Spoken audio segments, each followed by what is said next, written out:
Man mocks woman on plane, doesn't realize who's behind him. She was trying to fight back the tears, but she just couldn't take it anymore. She couldn't handle it anymore. She looked away and out of the nearby window and tried to calm herself down. But then she heard someone. She turned back to look and saw him standing there, taking her abuser down a notch. What she hadn't realized is that this man was itching to make a move.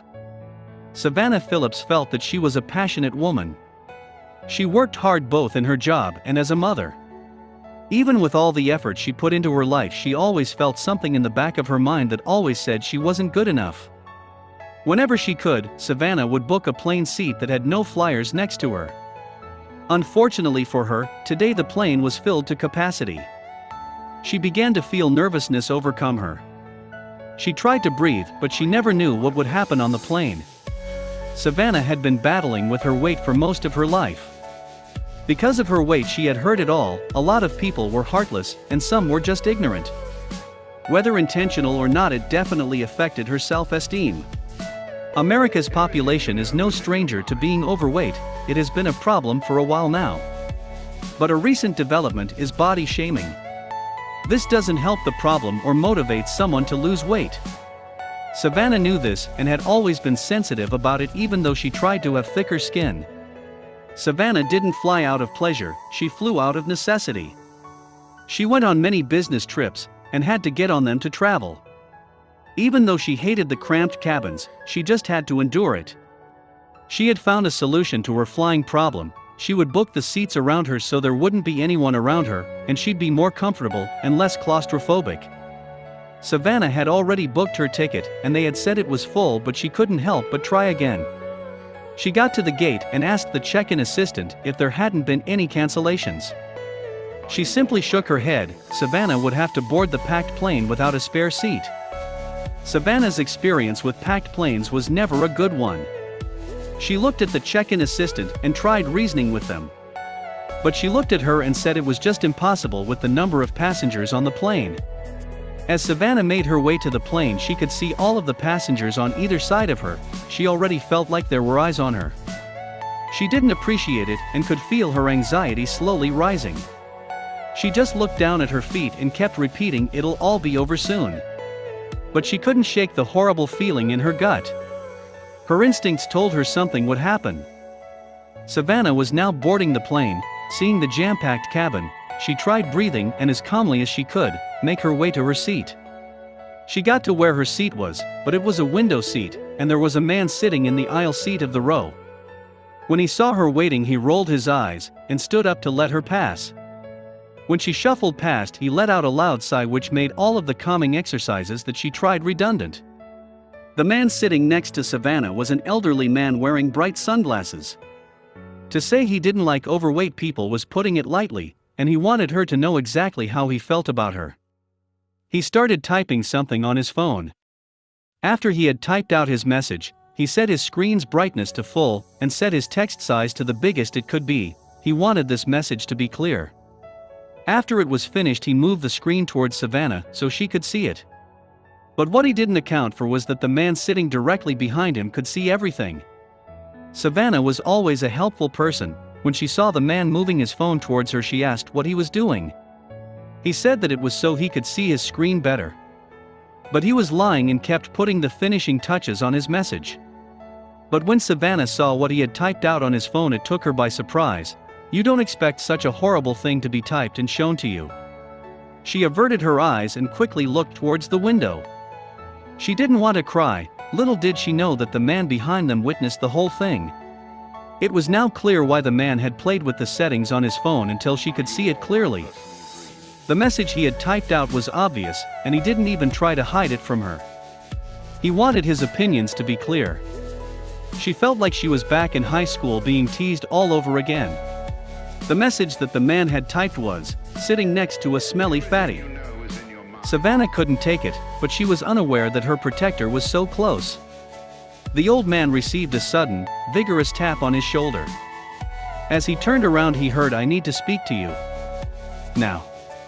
Startled, he rose and followed the young gentleman down the aisle. Angry, Chase Irwin spoke firmly. "We're switching seats now," he ordered. Taken aback by his confrontation, the old man cowardly agreed. Sitting back down, Chase addressed the tearful Savannah. Then he really became a hero to many. On the plane ride, Savannah and Chase began to talk. Savannah couldn't contain her gratitude. But all she learned of Chase was his name, profession, and that he was a parent too. When they landed, Savannah felt compelled to share their story. But she couldn't find Chase on social media. So, she wrote a powerful Facebook post and urged people to share the post until Chase was found. But she didn't expect the response she received. Facebook post. Savannah's post began, "I am only sharing this story of what happened to me today in hopes that the person who stuck up for me will somehow be recognized. We sat on the runway waiting for the okay to take off for about 10 minutes. I sat there unable to stop silently crying. I was scrunching myself up against the wall as far as I could," she continued. The guy next to me takes out his headphones. Someone behind us says, "We are switching seats now." The guy next to me said, "Okay, why?" And I hear someone say, removing curse words, "You are texting about her, and I'm not putting up with that." Savannah was taken aback by how many likes, shares, and comments her post received. Many users wrote encouraging comments, stating that Savannah was beautiful just the way she was and not to let the rude man's personal opinion affect her. Many users also praised Chase for his actions and said that his good deed needed to be acknowledged. And they were determined to find him. It wasn't long before Facebook sleuths identified Chase Irwin by looking for the page of the restaurant he managed, Dierks Bentley's Whiskey Row Bar and Restaurant in Nashville. Soon, people who had read Savannah's heartbreaking story began to flood the restaurant's page with well wishes and praise for the hero Chase. And it wasn't long before the media caught wind of the story. Chase said in an interview with News Channel 5 that he had not approached the stranger and intervened for the publicity. When he saw the texts that Savannah's rude seatmate was writing, something inside of him snapped. "I was going to wait until the end of the flight to say something, but I could not have this guy sit next to her this whole flight, and her thinking he's making fun of her," Chase said. "It really gets to me deep down when I see someone crying, and when I saw her crying it really hit me hard and I actually got sick to my stomach." Chase had been paying attention to the situation from the very start. He sensed that a situation would unfold as the elderly man was excessively rude to her. As soon as he had seen the text, Chase knew he couldn't let this old man get away with hurting another person so badly. But he had no idea how much of a difference his act of kindness would make. The rude man had written, "Hey babe," sitting next to a smelly fatty. "She's overflowing over my armrest. I think I'm going to be sick." Chase couldn't believe what he was seeing. "I began noticing her wiping tears and my heart sank," Chase confessed in an interview with Inside Edition. He knew he had to do something. He took a short video of the man on Snapchat and wrote, "This guy, prob mid-50s, just texted his wife that he is sitting next to a smelly fatty and was about to vomit. I watched her read his text and is now looking sad." Deliberating over whether he should confront the man right there and then, he added, "Should I just say something when landing?" Then, he decided that he wasn't going to tolerate it. In an interview with local news, Chase mentioned how much he hated discrimination. When he had seen what the elderly man was writing, he had to act on it. But instead of waiting to have a word with him when the plane landed, he called a flight attendant over to let her know what he was about to do. Then, he confronted him. According to Chase, he approached the fat shamer and ordered him to swap seats with him now. At first, the man was confused. Assuming that Chase was offering him a better seat, he thanked him and asked why. But Chase was about to set him straight. "Because you're a heartless person," Chase told him. "I read your text, and the girl next to you crying also read your text. And you should really take into consideration other people's feelings." That certainly kept the old guy quiet.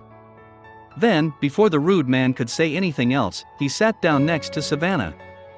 "He encouraged me not to let that guy get to me, and that everything was going to be fine," Savannah recalled. "He said he just happened to see that guy's text messages, and he started shaking. He was so mad, and he knew he had to do something. He stopped the flight attendant and told her what he was about to do." Savannah's Facebook post garnered over 7,000 comments and 1,300 shares. And when Chase was located by his Facebook fans, he was inundated with messages thanking him.